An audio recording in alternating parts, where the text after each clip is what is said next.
Assalamualaikum warahmatullahi wabarakatuh. Perkenalkan, nama saya Muhammad Azhar Alfat dengan NIM 1220714, Prodi Perbankan Syariah, Fakultas Ekonomi dan Bisnis Islam, Institut Agama Islam Negeri Pontianak.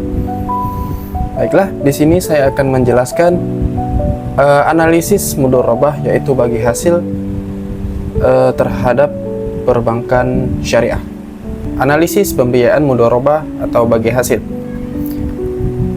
Yaitu materi pertama, yaitu pengertian pembiayaan mudharabah.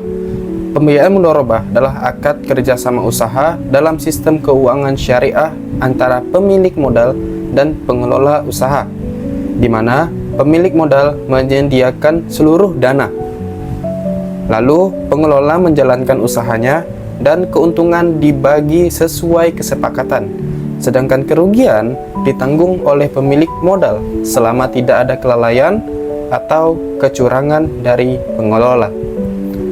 Lalu yang kedua ada landasan utama pembiayaan mudharabah. Mudharabah berlandaskan pada prinsip syariah yang membolehkan kerjasama antara pengusaha dan pemilik modal, dan transaksi muamalah dilakukan secara adil, sukarela, dan tidak melanggar ketentuan Allah Subhanahu wa Ta'ala.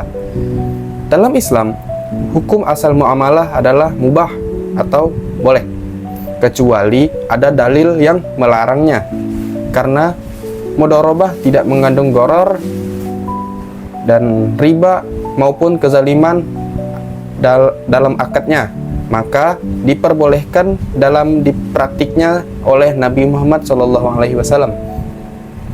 Allah Subhanahu wa Ta'ala berfirman dalam surah An-Nisa ayat 29 yang artinya, "Wahai orang-orang yang beriman, janganlah kamu saling makan harta sesamamu dan jalan yang batil, kecuali dengan jalan perdagangan yang berlaku atas dasar saling ridho di antara kamu."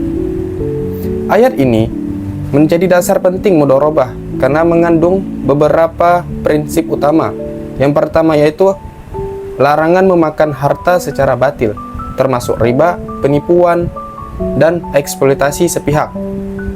Lalu yang kedua ada kebolehan transaksi perdagangan selama dilakukan melalui akad yang sah. Lalu yang ketiga ada syarat adanya kerelaan kedua belah pihak yang dalam mudharabah diwujudkan melalui kesepakatan nisbah bagi hasil secara di awal akad. Lalu yang keempat ada keadilan dalam distribusi keuntungan dan risiko, di mana keuntungan dibagi sesuai kesepakatan, sedangkan risiko ditanggung oleh bersama sesuai porsi dan peran masing-masing. Lalu ada prinsip-prinsip pembiayaan mudharabah.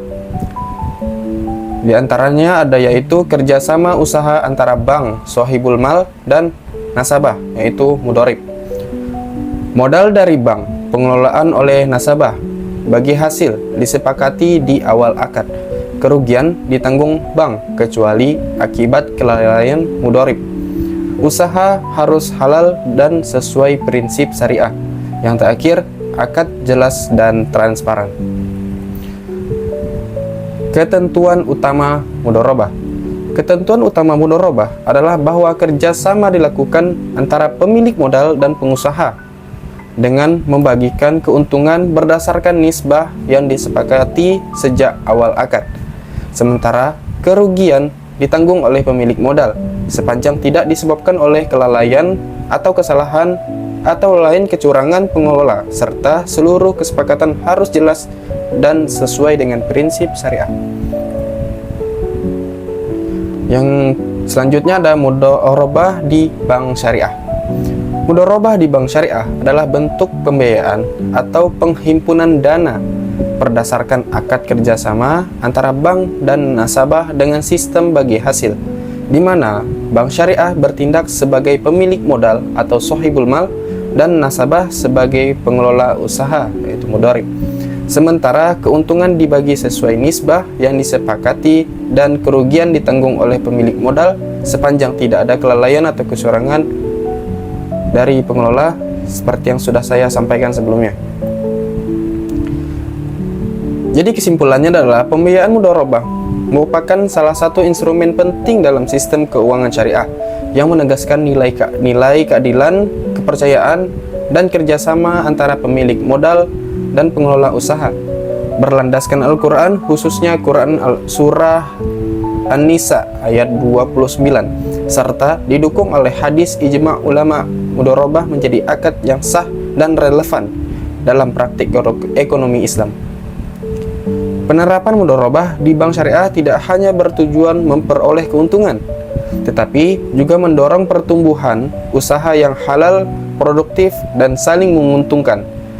Dengan memahami konsep landasan dan ketentuan mudharabah secara menyeluruh, diharapkan pembiayaan ini dapat dijalankan secara amanah dan profesional, sehingga memberikan manfaat bagi individu, lembaga, dan perekonomian umat secara luas. Cukup sekian yang dapat saya sampaikan, semoga bermanfaat bagi kita semua. Wabillahi taufik wal hidayah. Wassalamualaikum warahmatullahi wabarakatuh.